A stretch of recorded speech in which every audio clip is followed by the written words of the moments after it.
My name is Matthew Lichtenberger. I'm a senior cyber intelligence analyst at this UPS Security Operations Center here in Louisville, Kentucky. Today, I'm going to demo a new way of surreptitiously transmitting data that I call PacketKO, short for Packet Knockout.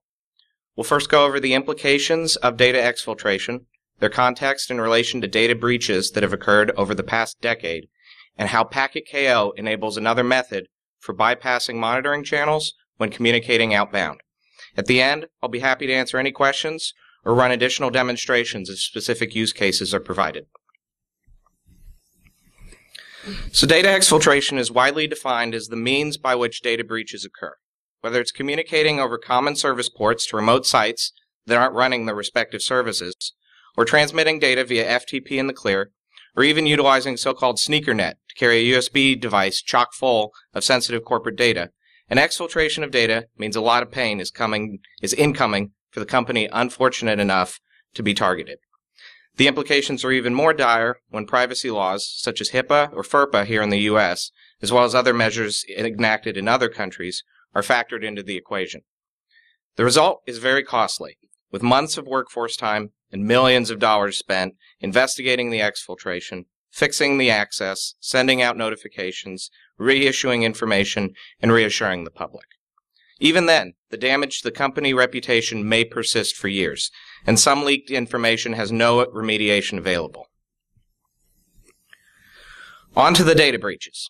Over the past decade, a myriad of data breaches have hit major companies and organizations, including Target, credit cards, Home Depot, credit cards again, or OPM, personal and classified data.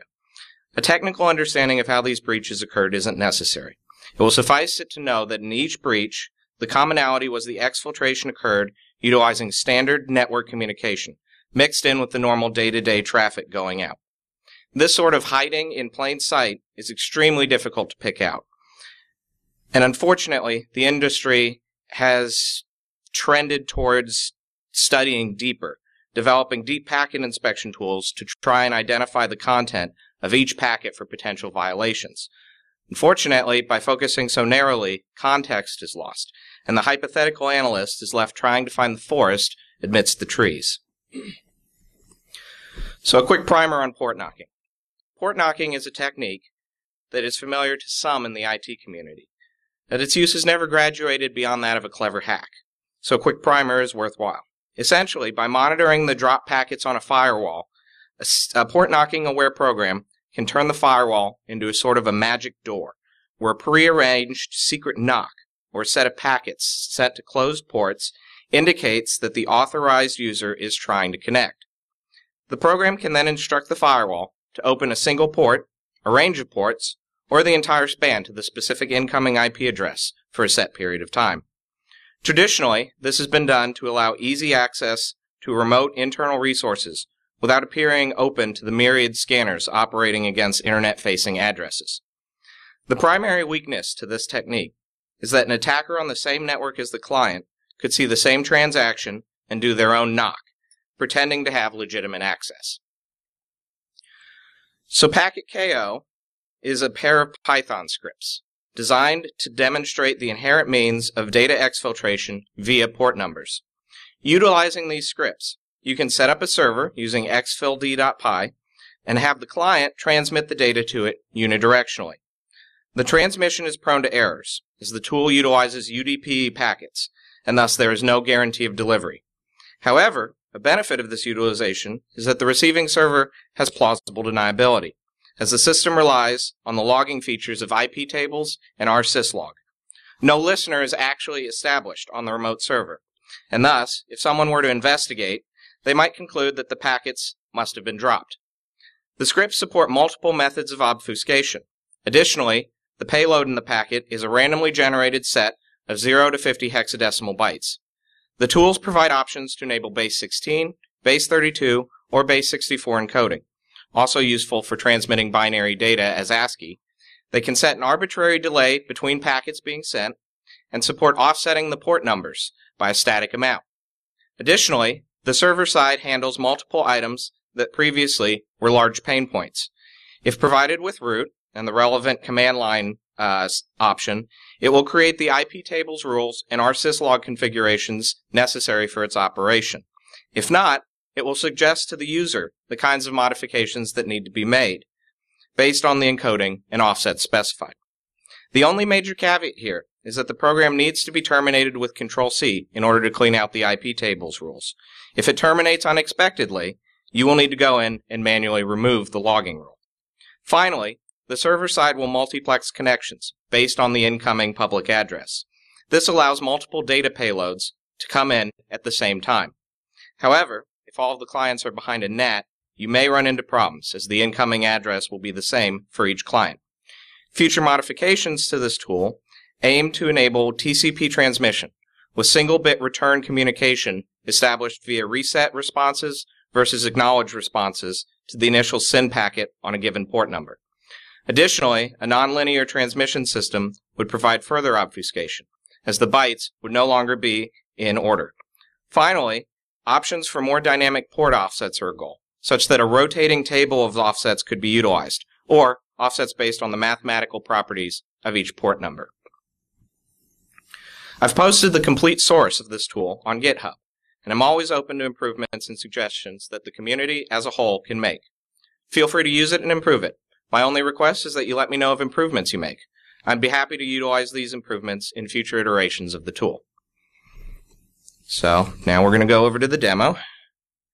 So what I've got is I've got a remote server over here that's running the Exfil daemon tool. Let me make sure I get it right. So I realize the brightness on this isn't the best, but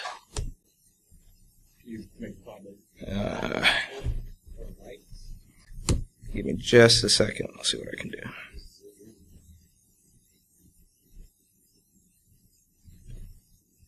Here we go. Font.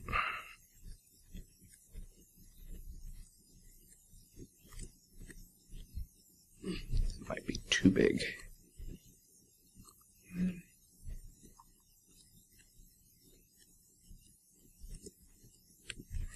How's that? Better? And then over here, which again, need to get the font.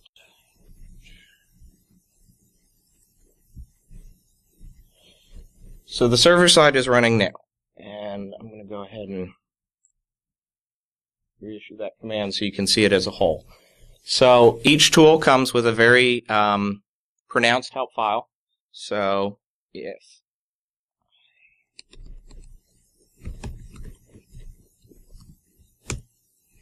it explains each tool, each option in the tool, and allows you to set up your rules as you want. So quick overview of the command I'm issuing. I'm instructing it to use base 16. I'm pointing it to the log file /var/log/firewall.log. I'm giving it a static offset to its ports of 2000. I'm sending the termination character as 71, which happens to be the ASCII code for the letter G, which wouldn't be in base 16. I'm giving it attack V for verbose, and then I'm giving it attack F to have it create the IP tables rules and the rsyslog configuration automatically, hence why I need to run it with sudo. So we run it, and it says logging incoming packets. So now we're going to go over to the client side, where we have a test document.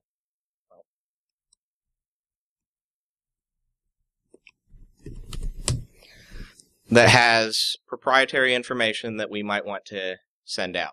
Now in this case, I just manually created it, but hey, you know, sky's the limit here. So what we're going to issue is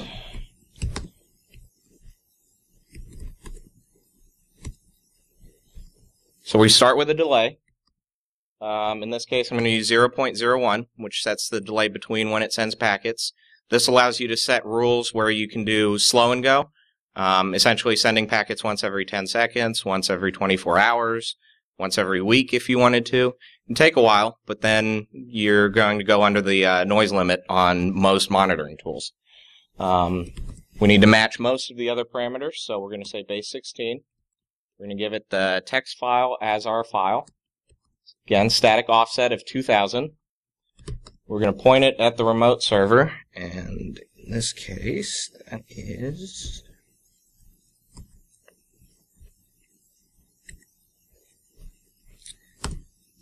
We're going to give it the same termination character, and then we're going to give it another V just so that we can see in more detail what's going on.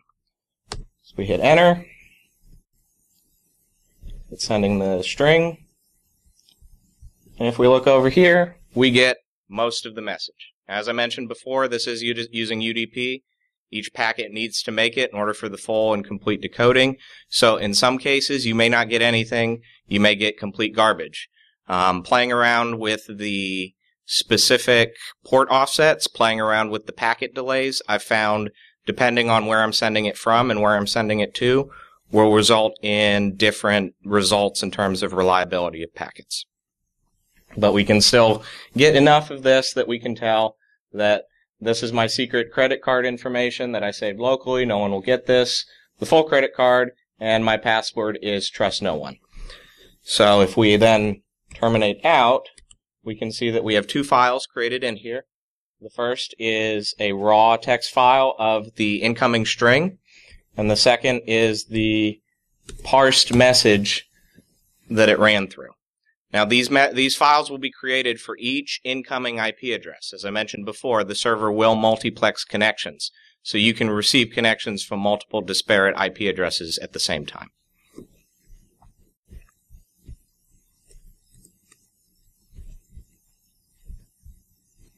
Anyone have any questions? Anyone want to see the demo again with some other settings? Sure. Okay. So we can also do... If you were transmitting a encrypted file, that probably wouldn't work very well. No. In my experience, actually sending binary files and sending encrypted files is lossy.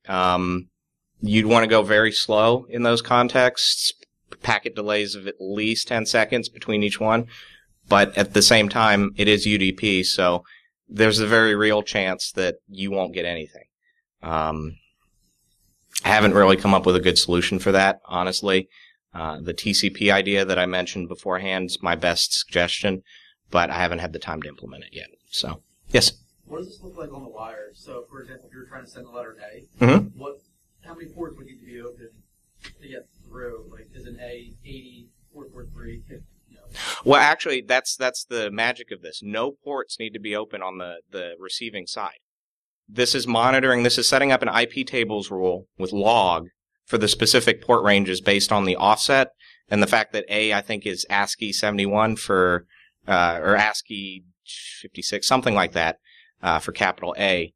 So I can actually fire up Wireshark and show you what it looks like on the wire if you'd like.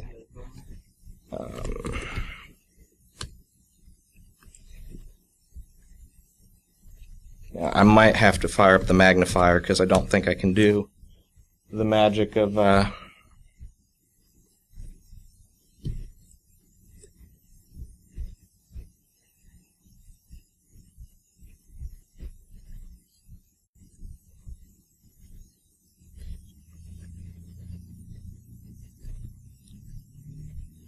Okay, there we go.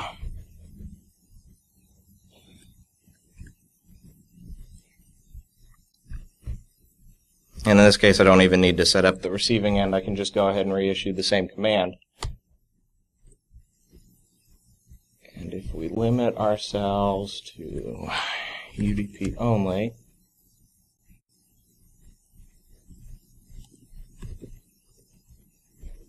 we can see that right here is where we start seeing these. So we have port 2053, 2052, 2054. So you can see in each case, it's just doing that static 2000 port offset and then adding the ASCII value of the letter that it sent out. And then moving on to the next one. As I mentioned before, one of the other improvements I want to make on this is actually handling a rotating cipher, essentially, of offsets. Instead of just a static one, because static you can still kind of tell that there's a pattern going on there. But if you're suddenly bouncing 2,000, then 5,000, then 1,200, then 1,500, as long as both the client and the server agree, you could hide it a lot better. So, but in each case, you can see the packets have a static data set 0 to 50 hexadecimal bytes. It's completely random. It's just designed to further throw off the trail because usually empty UDP packets are pretty anomalous. But in this case, the data field of that packet has nothing to do with the data being transmitted. It's all about the receiving port. Any other questions? All right. Well, thank you all for your time. I hope this has been very instructive. And as I mentioned before, you can reach me at my email address, which is right there. You can get on me on LinkedIn. Or, as I mentioned before, this entire project can be found on GitHub, and I'm happy to take suggestions, improvements, anything else you can think of. Thank you all again.